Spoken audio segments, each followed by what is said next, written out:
World breastfeeding week উপলক্ষে রামনগরের গোবরায় বিশেষ সচেতনতা শিবির বন্ধনের।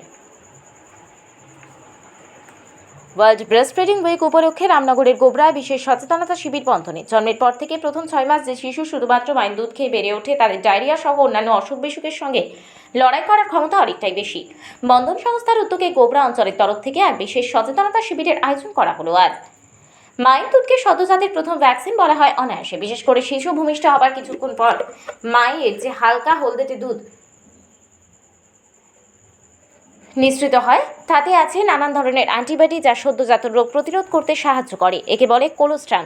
এছাড়া এই দুধ প্রোটিনে ভরপুর। ইঁদুর, বেড়াল, উট সহ যাবতীয় স্তন্যপায়ী না মানুষ কিন্তু জানে যে শিশুর একমাত্র খাবার মায়ের দুধ। অথচ পৃথিবীর সবথেকে বুদ্ধিমান প্রাণীরা ব্যাপারটা একটু কমই বোঝেন। আর ঠিক এই কারণেই শিশুকে মায়ের দুধ খাওয়ানোর ব্যাপারে সচেতনতা গড়ে তুলতে 1 থেকে 7 আগস্ট বিশ্বজুড়ে পালন করা হচ্ছে world breastfeeding week. World alliance for breastfeeding অ্যাকশনের উদ্যোগে 1992 সালে প্রথম মাতৃদুগ্ধ সপ্তাহ পালন শুরু করেন বিশ্বজুড়ে। সেই থেকে প্রত্যেক বছর পৃথিবীর বিভিন্ন দেশে মায়ের দুধের উপযোগিতা ও মায়েদের দুধ দিতে উৎসাহ দিয়ে আয়োজন করা হয় নানান অনুষ্ঠানের। আজকে প্রোগ্রামে বলতে বন্ধন স্বাস্থ্য কর্মসূচির পক্ষ থেকে এইচডিএফসি লাইফের আর্থিক সহযোগিতায় এখানে আমরা আগস্টের 1 তারিখ থেকে 7 তারিখ পর্যন্ত যে বিশ্ব মাতৃদুগ্ধ পান সপ্তাহ ছিল, তার উপরে একটা অনুষ্ঠান রাখা হয়েছিল। এখানে আমরা বিভিন্ন রকম গান বলুন, প্রোগ্রামের গান কিংবা যে অতিথিগণ উপস্থিত ছিলেন তাদের বক্তৃতা কিংবা ছোটোখাটো একটা নাটকের আমরা ব্যবস্থা করেছিলাম। তার মাধ্যমে সমাজকে এটাই বার্তা দিলাম যে যাতে তারা মায়ের বুকের দুধের গুরুত্বটা কী তারা বোঝে, তারা মায়ের বুকের দুধে যাতে 6 মাস পর্যন্ত যে বুকের দুধ খাওয়াতে হয় সেটা তারা খাওয়ায়, কিংবা তাকে কীভাবে বাচ্চাকে পুষ্টিকর করে তুলবে। মায়ের বুকের দুধে যে বাচ্চাকে পুষ্টিকর করার জন্য প্রধান খাদ্য, সেই বার্তাটা পৌঁছে দেওয়ার জন্যই আজকে আমাদের এই অনুষ্ঠান বা এই প্রোগ্রামের আয়োজন করা হয়েছে। এই ধরনের প্রোগ্রামের দ্বারা মায়েরা কতটা স্বাস্থ্য সচেতন হবে বা কতটা উপকৃত হবে বলে মনে করছেন? আমার মনে হয় কিংবা আমাদের যে সংস্থা আছে ওনাদের মনে হয় যে এর মাধ্যমে আমরা মায়েদেরকে অনেকটাই সচেতন করতে পারবো, কিংবা এই যে প্রোগ্রাম হচ্ছে এই বিভিন্ন অনেকজন আমরা আয়োজন করতে পেরেছি, আনতে পেরেছি, তারা আরও 5 জনকে বলবে, সেখান থেকে আস্তে আস্তে অনেকগুলো মানুষের মধ্যে ছড়িয়ে যাবে। আশা করছি এর মাধ্যমে তারা যথেষ্ট সচেতন হবে।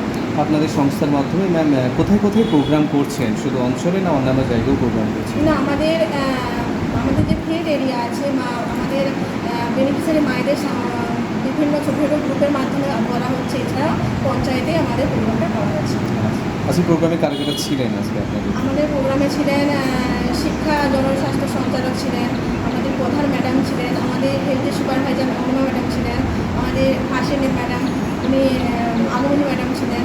এছাড়াও আমাদের বন্ধন হেলথের যে কর্মীরা তারা রয়েছেন, আমাদের স্বাস্থ্য সহায়িকা দিদিরা রয়েছেন এনারা। এছাড়া আমাদের ফিল্ডের কিছু বেনিফিশিয়ারি মাও ছিলেন।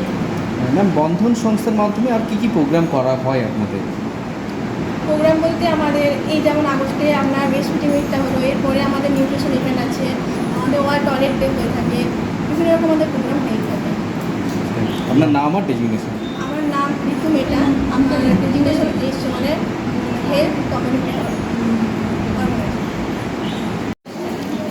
দাদা, ওয়ার্ল্ড ব্রেস্ট ফিডিং উইক পালিত হচ্ছে আপনাদের অঞ্চলের তরফ থেকে। মূলত কী কী বার্তা দেওয়া হলো আজকে? সেটা হচ্ছে পুরোটাই কিন্তু স্বাস্থ্য সম্পর্ক। এই বিষয়টা নিয়ে বন্ধন এনজিও মূলত উদ্যোক্তা পঞ্চায়েতের সহযোগিতা ছিল। এখানে বার্তা দেওয়া হলো মায়েরা যেন শিশু জন্মানোর পর থেকে 6 মাস পর্যন্ত করে নিজের বুকের দুধটা শিশুকে খাওয়ার, তাতে শিশু অপুষ্টিটাও দূর হবে।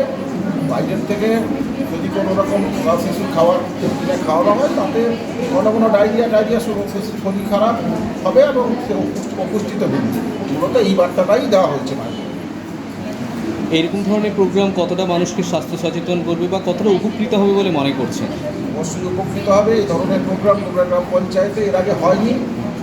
নিশ্চিতভাবে আমরা কৃতজ্ঞতা অভিনন্দন জানাই বন্ধন এনজিওকে। এই ধরনের প্রোগ্রামে মানুষ ভীষণভাবে উপকৃত হবে এবং আগামী দিনে এই ধরনের প্রোগ্রাম যাতে পঞ্চায়েত থেকে বুথে ছড়িয়ে দেওয়া যায় এবং মায়েদেরকে সচেতন করানো হয়, নিশ্চিতভাবে উপকৃত হবে এলাকার মায়েরা। আজকে কারা কারা উপস্থিত ছিলেন এই প্রোগ্রামে? এখানে কিছু এখানে পঞ্চায়েতের প্রধান ছিলেন, উদ্যোক্তা অর্থাৎ বন্ধন এনজিও থেকে ছিলেন, আমার হেলথের সুপারভাইজার ছিলেন, এএনএম ছিলেন, আশাকর্মী সমস্ত ছিলেন এবং বেশ কিছু মায়েরাও ছিলেন।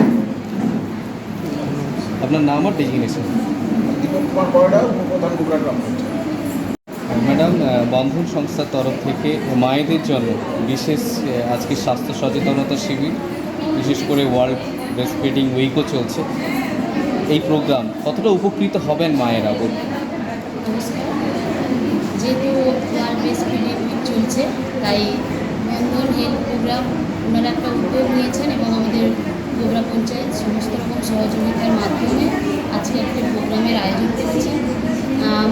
কিছু মায়েরা এবং আমাদের আশা দিদিরা এবং বন্ধন হেলথ প্রোগ্রামের সমস্ত কর্মী উপস্থিত থেকে যাতে মায়েদের ব্রেস্ট ফিডিংয়ের সঠিক বার্তাটা পৌঁছাতে পারে। যেহেতু মায়েরা জানে যে বাচ্চা 6 মাস মা বুকের দুধ খেয়েই বাচ্চা সুস্থ থাকে, মাও সুস্থ থাকে, কিন্তু ওটা যে সঠিক পদ্ধতিতে খাওয়ানোটা দরকার, ওইটা সঠিকভাবে সচেতন করার জন্য বা নিয়মের মাধ্যমে খাওয়ানোর জন্যই আজকের এই প্রোগ্রাম।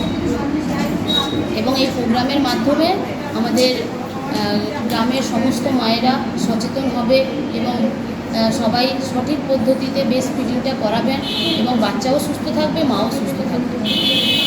আগামী দিনে অঞ্চলের তরফ থেকে এই সকল প্রোগ্রামগুলো কি আরও বাড়বে বলে মনে হ্যাঁ, করছেন? এটা আমাদের ফার্স্ট প্রোগ্রাম। আমিও আগামী দিনে এটাই সিদ্ধান্ত নিয়েছি যে এই প্রোগ্রামগুলো যেন আরও হয় এবং আমাদের গ্রামীণ এলাকায় যাতে সংসদ অনুযায়ী হয়, তাতে মায়েরা যাতে আরও সচেতন হতে পারে। আপনার নাম আর ডেজিগনেশন? আমি দীপিকা সাউ ভুঁইয়া, গোবরা গ্রাম পঞ্চায়েতের প্রধান। পুষ্টির দিক থেকে মায়ের দুধের কোনো বিকল্প নেই, তাই শিশুর জন্মের পর ফর্মুলা ফুডের বোতল না দিয়ে ধরিয়ে দিন মায়ের বুকের দুধ। Bureau report, DN update.